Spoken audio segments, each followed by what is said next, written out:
আমি রথে যাত্রা করি, তাতে বারবার পথে থামি আর দেখি যে আমি অনুচিত দিকে যাচ্ছি না তো, আমি উচিত পথেই যাচ্ছি তো।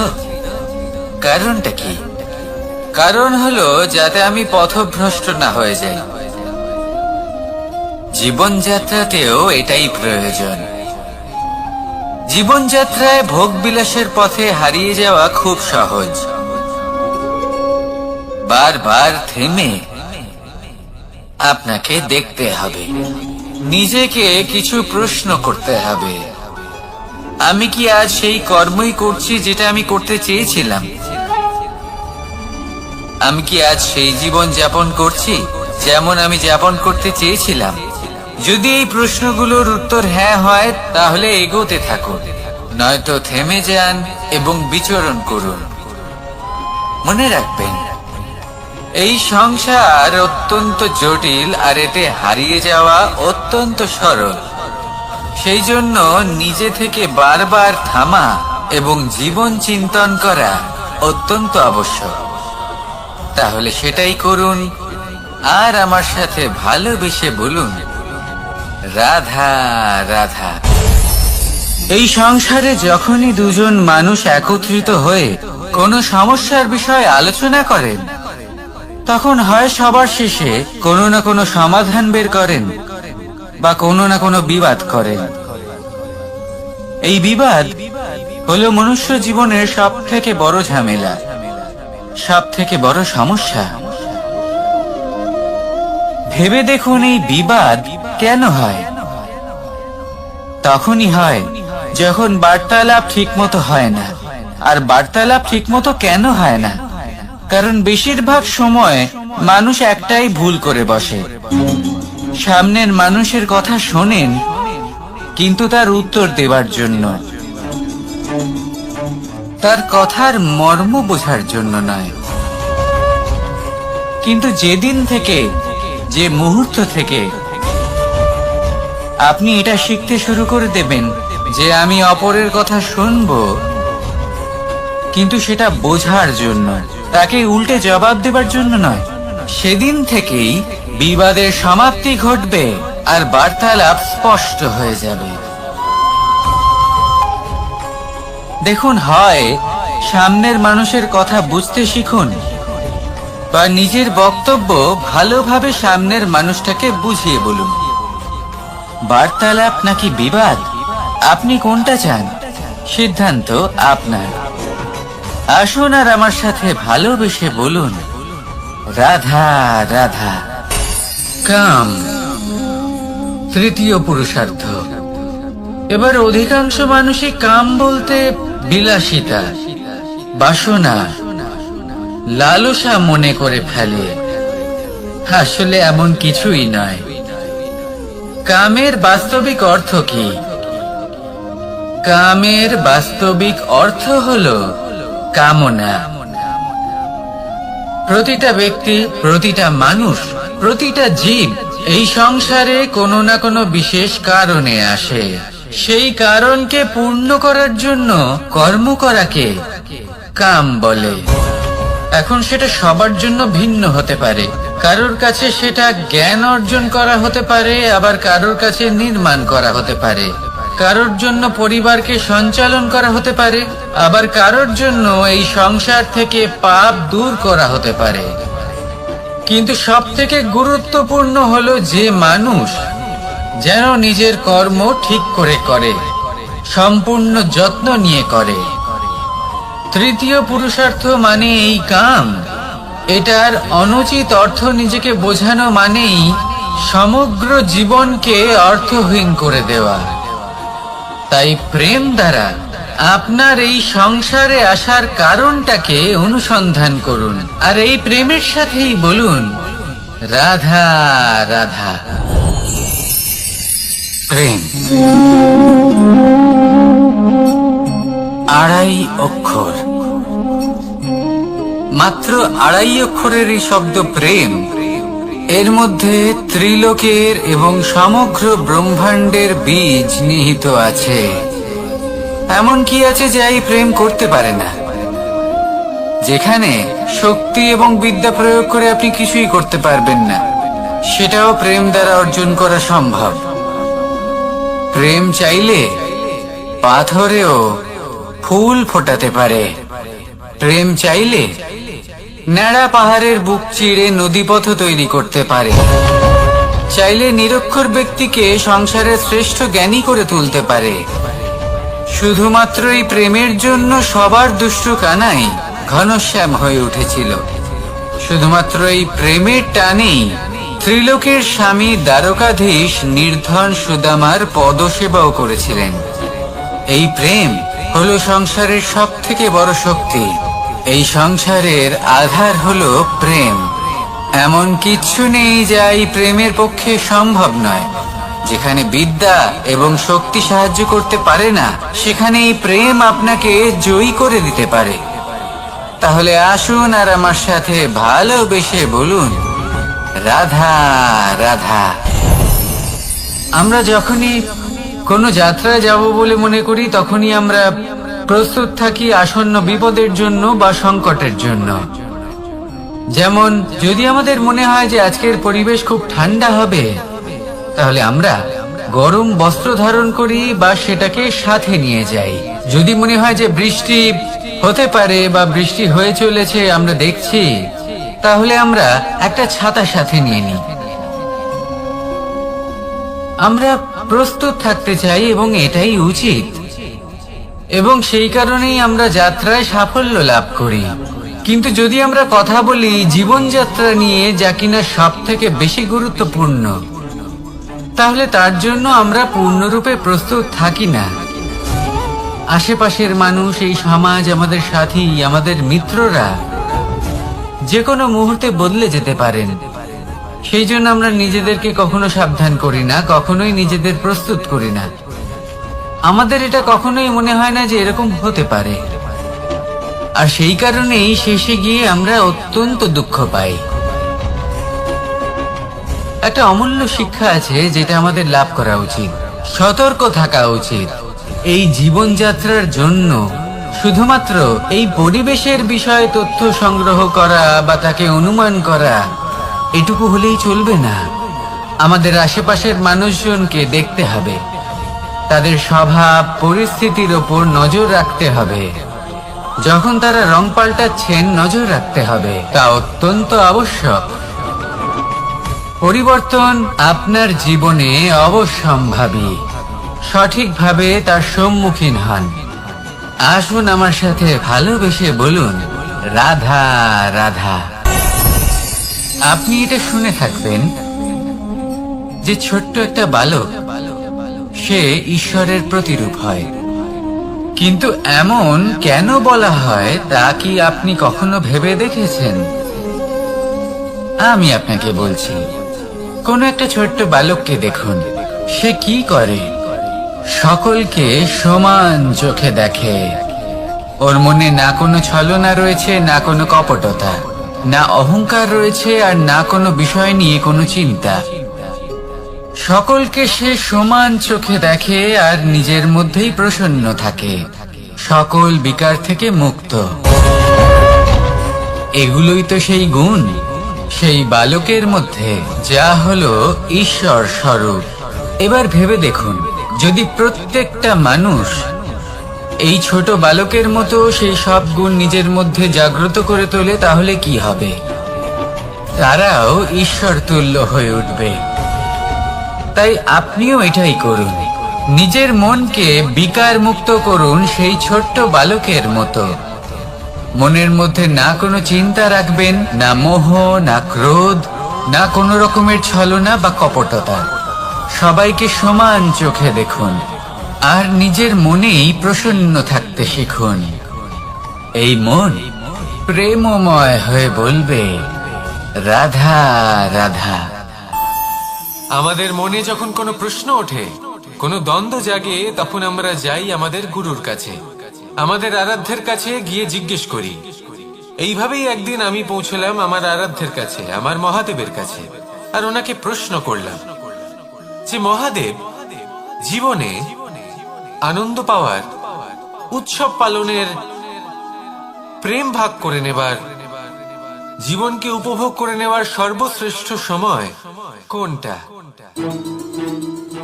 মহাদেব হাসলেন আর উনি বললেন, জীবনে উৎসব পালনের সব থেকে শ্রেষ্ঠ দিন হলো মৃত্যুর ঠিক আগের দিনটা।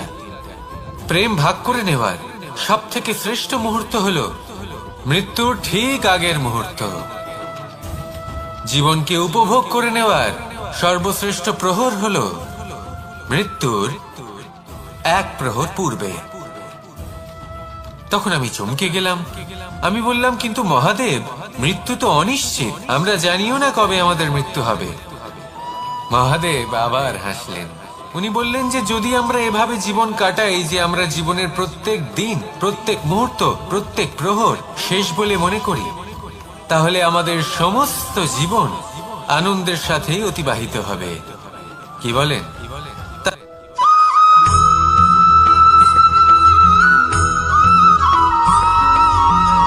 এই সংসারে কোনো বস্তু হোক বা ব্যক্তি হোক, তার একার গুরুত্ব কিন্তু খুব বেশি নয়। একটা উদাহরণ হিসেবে বৃষ্টির ফোঁটাকে ভেবে দেখুন। যদি একটি বৃষ্টির ফোঁটা হয় তাহলে তার খুব বেশি গুরুত্ব থাকে না, কিন্তু যখন সহস্র বৃষ্টির ফোঁটা মেঘের মধ্যে দিয়ে ঝরে পড়ে, তখন সেটা বর্ষার রূপ ধারণ করে। সেই বর্ষা যা এই প্রকৃতিকে শান্ত করে। সেইভাবেই পাথরের ছোট টুকরো, তার খুব বেশি গুরুত্ব থাকে না, কিন্তু যখন অসংখ্য পাথরের টুকরো একত্রিত হয় তখন তা পর্বতের আকার ধারণ করে। সেইভাবেই কিছু মানুষ যখন একত্রিত হন তখন তৈরি হয় পরিবার, কিছু পরিবার যখন একত্রিত হয় তখন তৈরি হয় সমাজ, যখন অনেক সংখ্যক সমাজ একত্রিত হয় তখন তৈরি হয় রাজ্য। এবার এই রাজ্যের সব থেকে গুরুত্বপূর্ণ ব্যক্তি হতে পারেন রাজা, কিন্তু তাও সেই রাজা একা কিছু করতে পারেন না। যুদ্ধ লড়ার সময় তারও নিজের সৈন্যদলকে প্রয়োজন পড়ে। কিন্তু এই সংসারে এমন একজন ব্যক্তি আছেন যিনি একাই সব কাজ করতে থাকেন, এবং সেই ব্যক্তি হলেন মা। আমাদের জীবনে একজন পিতার ভূমিকা কিন্তু নিঃসন্দেহে অমূল্য, কিন্তু আমাদের সকলের জীবনে যে ভূমিকা একজন মায়ের তা অন্য কারোর থাকে না। একজন মা একাই সন্তানকে বড় করতে পারেন, সংস্কারী করে তুলতে পারেন, তার জন্য পরিশ্রম করেন। আর এত কিছু কাজ করার পরেও তার কাজের জন্য তিনি প্রশংসা অবশ্য পান না। উল্টে যদি সেই সন্তান অনুচিত পথে চালিত হয়, অনুচিত কর্ম করে, তখন সেই মাকেই অপবাদের পাত্র হয়ে উঠতে হয়। আমাদের জীবনে মায়ের যোগদান কতটা সেটা বুঝুন। আপনাকে বড় করে তোলার জন্য উনি কতটা পরিশ্রম করেছেন সেটা বুঝুন।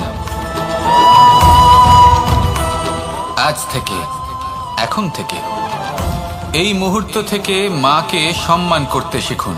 যখন সময় পাবেন, যখন সুযোগ হবে, তখন তার প্রশংসা করুন, ওনারও ভালো লাগবে। আর মায়ের এই মমতার জন্য, তার এই ভূমিকার জন্য আসুন সবাই মিলে আমরা তাকে প্রণাম করি, আর সকলে মিলে ভালোবেসে বলি, রাধা রাধা।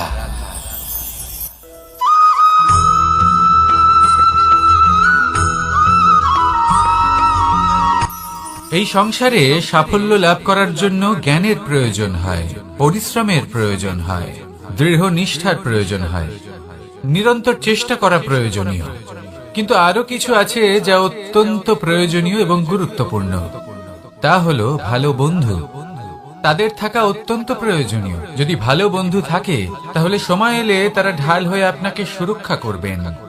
সময় এলে অস্ত্রের মতো শত্রুকে সংহারও করবেন। যদি তিনি জ্ঞানী হন, তাদের মধ্যে সদ্গুণ থাকে, তাহলে এই সব গুণ আপনার মধ্যেও প্রবেশ করবে। তাহলে সাফল্যের জন্য ভালো বন্ধু পাওয়া অত্যন্ত প্রয়োজনীয়। কিন্তু শুধু বন্ধু কেন, ভালো শত্রুও থাকা প্রয়োজনীয়। এবার আপনি ভাববেন, আমি কি বললাম? যদি আপনার জীবনেও ভালো অর্থাৎ শক্তিশালী শত্রু থাকে, তাহলে আপনিও শক্তিশালী হতে থাকবেন। এই শত্রু আপনাকে প্রেরিত করবে আরো বেশি শক্তিশালী হয়ে ওঠার। কখনো কোনো হরিণকে দেখুন, তীব্র গতিতে দৌড়তে থাকে। কেন তীব্র গতিতে দৌড়য়? এই কারণে নয় যে কোথাও তার জন্য মধুর ঘাস অপেক্ষা করে রয়েছে, না, সে এই কারণে তীব্র গতিতে দৌড়য় কারণ সেটা না করলে তার পেছনে একটি সিংহ আছে যে ওকে নিজের ভোজন করে ফেলবে। তাই জীবনে বিপদ, সংকট, এই সবকিছুও হলো অত্যন্ত গুরুত্বপূর্ণ। তার সম্মুখীন হতে শিখুন আর আমার সাথে ভালোবেসে বলুন, রাধা রাধা।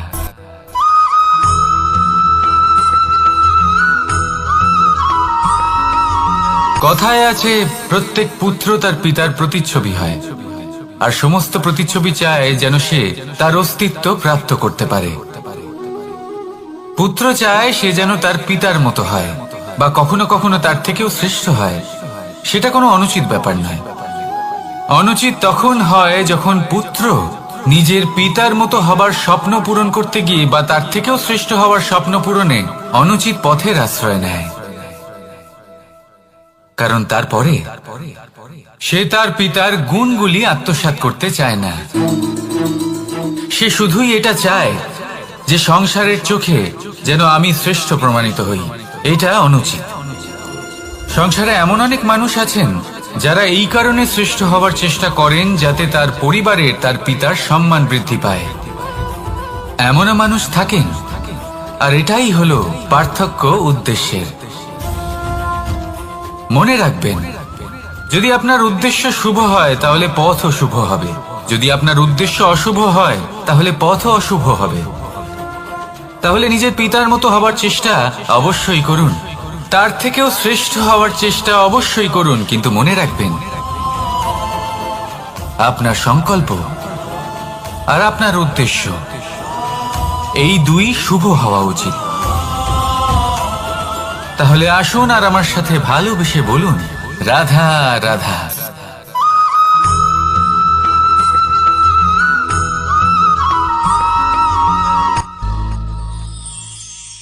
শিশিরের বিন্দু পাতার ওপর পড়ে আর তার গায়ে লেগে থাকে। পাতা তাকে শুষে নিতে পারে না, আর শেষ পর্যন্ত সে ঝরে পড়ে যায়। অন্যদিকে রয়েছে মেঘ এবং চাতক। এদের মধ্যে অনেক দূরত্ব থাকে। মেঘ থাকে আকাশে আর চাতক থাকে ধরিত্রীতে। কিন্তু যখন এই মেঘ থেকে বৃষ্টি ঝরে পড়ে, এই চাতক কিন্তু সেই জলই পান করে, নয়তো সে তৃষ্ণার্ত থেকে যায়। এবার অন্যদিকে দেখলাম শিশির বিন্দু আর পাতার এই সম্পর্ক। এরা খুব কাছাকাছি থাকে, ঘনিষ্ঠও থাকে। অন্যদিকে রয়েছে মেঘ এবং চাতকের সম্পর্ক, যাদের মধ্যে অনেক দূরত্ব থাকা সত্ত্বেও তারা খুব ঘনিষ্ঠ, তাই না? এই সারমর্ম খুব সরল। এই নৈকট্য, এই দূরত্ব, তা আপনার সম্পর্কে প্রভাব কিছুতেই ফেলতে পারে না। এই নৈকট্য, এই দূরত্ব, এইসব হলো শুধুমাত্র মনের ব্যাপার। কখনো আপনি অনুভব করেছেন আপনি কারোর থেকে অনেক অনেক দূরে আছেন, অনেক দূরে আছেন, তাও সেই ব্যক্তির প্রতি আপনি টান অনুভব করেন। সেখানে আপনি কারোর সাথে প্রত্যেক দিন অতিবাহিত করেন, সমস্ত জীবন অতিবাহিত করেন, সব থেকে বেশি সময় তার সাথে অতিবাহিত করেন, তাও তার প্রতি সেই টান অনুভব করেন না। এই সংকেত হলো মনের দূরত্বের। তাহলে মনের এই দূরত্ব দূর করুন আর আমার সাথে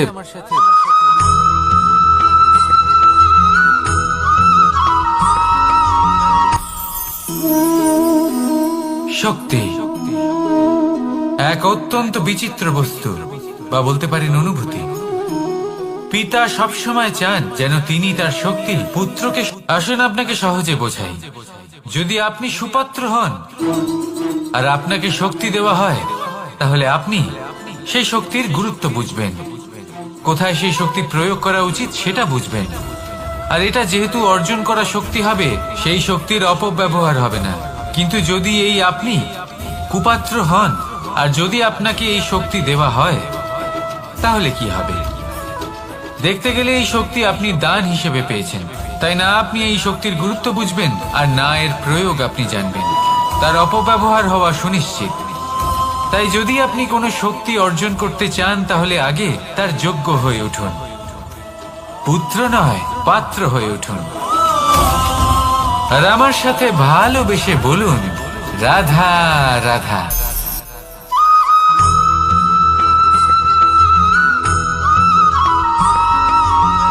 ভালো, শুধু ওনাদের কঠোর ব্যবহার দেখলে আমরা একটু ভয় পেয়ে যাই। এবার ওনাদের এই কঠোর ব্যবহার আমাদের ভালো না লাগলেও অত্যন্ত আবশ্যক, কারণ মাতার থেকে আমরা যে শক্তি লাভ করি তা যেন নিয়ন্ত্রণ হারিয়ে বিধ্বংসী না হয়ে ওঠে, আমরা যেন কোনো কুপথে না চলে যাই, আমরা কখনো যেন দোষ না করে ফেলি। শুধু সেই জন্য পিতা এবং গুরু একটু কঠোর হয়ে ওঠেন, এবং ওনাদের এই কঠোর আচরণ ভবিষ্যতে গিয়ে আমরা অবশ্যই বুঝতে পারি। জীবনে কিছু বছর আমরা এগিয়ে যাই আর তারপর আমরা বুঝতে পারি যে বাবা এবং গুরু আমাদের যথেষ্ট ভালোবাসতেন, কিন্তু ওনাদের ভালোবাসার বহিঃপ্রকাশ আলাদা। প্রয়োজনীয় হলো এটা দেখার, এটা বোঝার যে শুরু থেকে আমাদের প্রতি ওনাদের আচরণ কেমন ছিল। ওনাদের কঠোর হওয়ার পেছনে ওনাদের ভালোবাসাটা বোঝার চেষ্টা করুন, ওনাদের চিন্তাটা বোঝার চেষ্টা করুন, ওনাদের পথপ্রদর্শনের আড়ালে আপনার ভবিষ্যতের জন্য যে পরিকল্পনা ওনারা করেছেন সেটা বোঝার চেষ্টা করুন। তখন আপনারা বুঝতে পারবেন ওনাদের ভালোবাসাকে। আপনার মনের মধ্যে আপনা থেকেই ওনাদের প্রতি সম্মান জেগে উঠবে।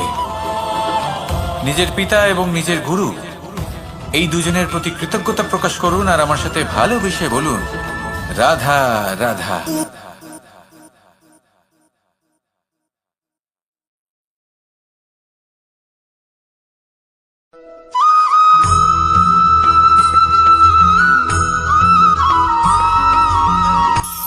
কখনো কোনো বাগানের কোনো বৃক্ষকে দেখেছেন যেখানে সুগন্ধি ফুল থাকে, রসালো ফল থাকে? তখন মন প্রফুল্ল হয়ে ওঠে, মন থেকে সেই বৃক্ষের প্রতি ভালোবাসা জন্মায়। কিন্তু যিনি বাগানের মালিক, শুধুমাত্র তিনিই জানেন যে কিভাবে এই বৃক্ষকে আগলে রাখতে হয়, কিভাবে তার পরিচর্যা করলে এতে সুন্দর সুগন্ধি ফুল হবে, রসালো ফল হবে। কখনো কখনো প্রয়োজনের থেকে বেশি রোদ পেলে এই বৃক্ষগুলি শুকিয়ে যায়, প্রয়োজনের থেকে কম রোদ পেলেও এই বৃক্ষ কিন্তু শুকিয়ে যায়। প্রয়োজনের থেকে কম জল যদি পায় এই বৃক্ষ শুকিয়ে যেতে পারে, প্রয়োজনের থেকে অতিরিক্ত জল যদি পায় তখনও এই বৃক্ষের শিকড়গুলি নষ্ট হয়ে যেতে পারে। এবার এটাই কিন্তু আমাদের সংসারের সাথেও হয়। আমাদের সংসারের সকল প্রতিভাশালী ব্যক্তি, যেমন লেখক, বিচারক, প্রবক্তা, যোদ্ধা, এদের সবার ক্ষেত্রে এই কথাটাই প্রযোজ্য। যদি বেশি প্রশংসা করা হয় তাহলেও এরা হারিয়ে যাবেন। প্রয়োজনের থেকে বেশি যদি নিন্দা করা হয় তখনও তারা নত হয়ে পড়বেন।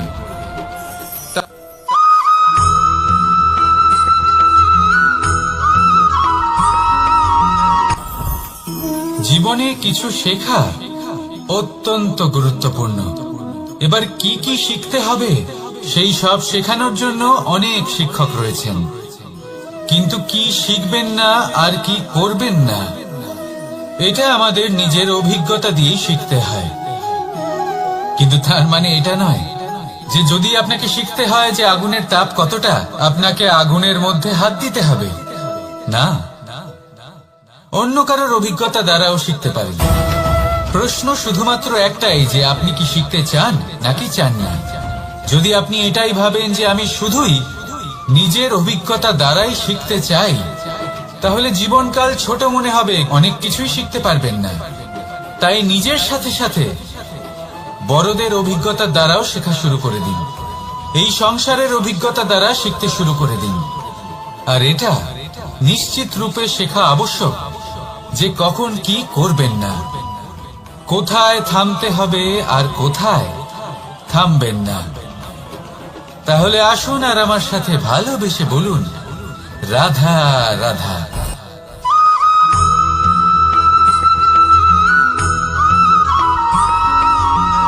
এই সংসারে সব থেকে বেশি কোমল বস্তু হলো রেশম।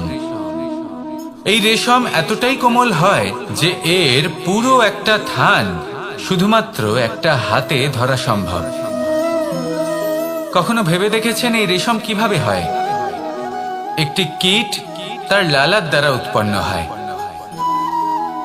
এই কীট সেই রেশমকে পাক দিতে থাকে, পাক দিতেই থাকে আর আস্তে আস্তে তার মধ্যেই জড়িয়ে পড়ে। শেষে ওর এই সুন্দর অমূল্য সৃষ্টি রেশমের এই সুতো তার নির্মাণ কার্য পূর্ণ হয়, কিন্তু তাতেই ও নিজে বন্দী হয়ে যায়। নিজেরই মায়াজালের এই বন্দী গৃহে নিজেই ফেঁসে যায়। এবার এই সুতোকে ব্যবহারযোগ্য করে তোলার জন্য এই কীটগুলিকে এই কবচের সাথেই ফুটন্ত জলে ফেলে দেওয়া হয়। এই সংসারে যদি আমাদের স্বপ্ন এই সংসারের দুঃখ হরণ করার জন্য, এই সংসারে সুখ বিতরণ করার জন্য হয়, তবেই আমাদের প্রগতি সম্ভব। যদি আমাদের এই স্বপ্ন শুধুই আমাদের এবং আমাদের স্বার্থ সিদ্ধির জন্য হয়, তাহলে এই স্বপ্ন আমাদের অন্ধ করে দেবে, আমাদের অন্ধকারের পথে নিয়ে যাবে, আর আমরাও সেই কীটের মতো হয়ে যাব। নিজেদেরই মায়াজালে আমরা নিজেই ফেঁসে যাব, আর শেষে আমরা যদি কিছু লাভ করি তা হবে একাকিত্ব, অন্ধকারময় মৃত্যু। তাই স্বপ্ন অবশ্যই দেখুন, কিন্তু এমন ভাবে স্বপ্ন দেখবেন না যে তার এই বন্দিগৃহে আপনি নিজেই ফেঁসে গেলেন। স্বপ্ন দেখুন পরোপকারে।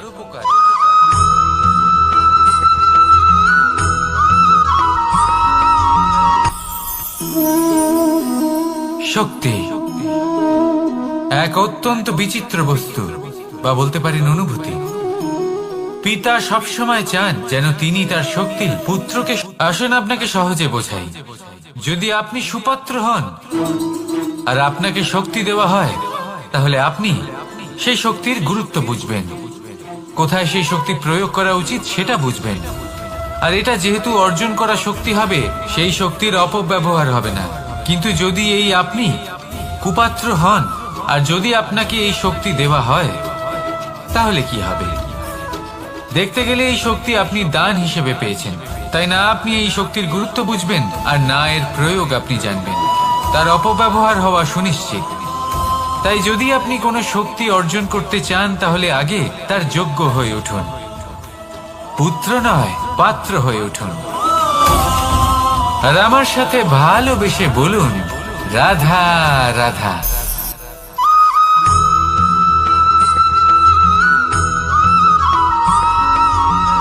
এই সংসারে প্রত্যেক মানুষ এটাই চান যে তিনি যেন ধনবান হন, আর্থিক অবস্থা তার ভালো থাকে, ওনার বাড়িতে লক্ষ্মীর আগমন হয়। কিন্তু সেটা হবে কি করে, সেটাই হলো প্রশ্ন। কেউ বলেন যে যদি পরিশ্রম করো তাহলে ধন অর্জন সম্ভব, কেউ বলেন যে যদি বিদ্যা লাভ হয় তবেই ধন অর্জন সম্ভব, কেউ বলেন যে যদি বলশালী হও তবেই সম্পন্ন থাকবে। ভালো কথা, যদি তাই হয়ে থাকে, তবে দিনমজুর সারা দিন পরিশ্রম করেন, তিনি কেন ধনী হন না? অনেকজন বিদ্বান মানুষ আছেন এই সংসারে, তারা কেন ধনবান হন না? অনেক সংখ্যক বলশালী ব্যক্তি আছেন, তাদের কাছে ধন নেই কেন? তাদের কেন ধনের অভাব হয়? আবার এমনও কিছু মানুষ আছেন যারা পরিশ্রম করেন, তারা দিনমজুর, কিন্তু তারা ধন অর্জন করতে পারেন। কিছু বিদ্বান ব্যক্তি আছেন যাদের কাছে অধিক মাত্রায় ধন রয়েছে, কয়েকজন বলশালী ব্যক্তি রয়েছেন যাদের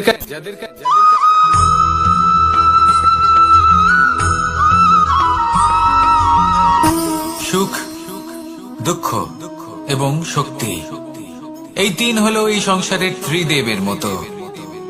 আমাদের জীবনে যা কিছু ঘটছে এই তিনটির ভিত্তির উপরেই হচ্ছে।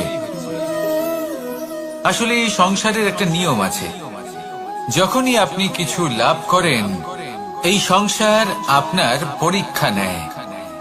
এটা জানার জন্য আপনার পরীক্ষা নেয় যে আপনি যা কিছুই লাভ করেছেন, আপনি কি আদৌ সেটার যোগ্য কিনা। ঠিক সেইভাবেই এই সুখ, দুঃখ এবং শক্তি আপনার পরীক্ষা নিয়ে থাকে। যখন সুখ আসে তখন সে আপনার পরীক্ষা নেয় যে আপনার মধ্যে অহংবোধ জাগ্রত হয়নি তো। যদি অহংবোধ চলে আসে তাহলে সুখ সেখানেই সঙ্গ ত্যাগ করে। দুঃখ আপনার ধৈর্যের পরীক্ষা নিতে থাকে, আর যদি আপনার মধ্যে ধৈর্য না থাকে তাহলে এটা আপনাকে আরো বেশি দুঃখের গভীর অন্ধকারে ঠেলে দেবে। সেখানে শক্তি পরীক্ষা নেয় আপনার বিনম্রতার। যদি আপনি বিনম্র না হন, তাহলে হয় এই শক্তি আপনার সঙ্গ ত্যাগ করবে, নয় এই শক্তি বিনম্রতার অভাবে আপনার পতনের কারণ হতে পারে। এই সংসারে যে কোনো ব্যক্তি যিনি এই পরীক্ষায় উত্তীর্ণ হয়ে থাকেন, এই জীবনে তিনি সাফল্য লাভ করেন। আসুন আমার সাথে ভালোবেসে বলুন, রাধা রাধা।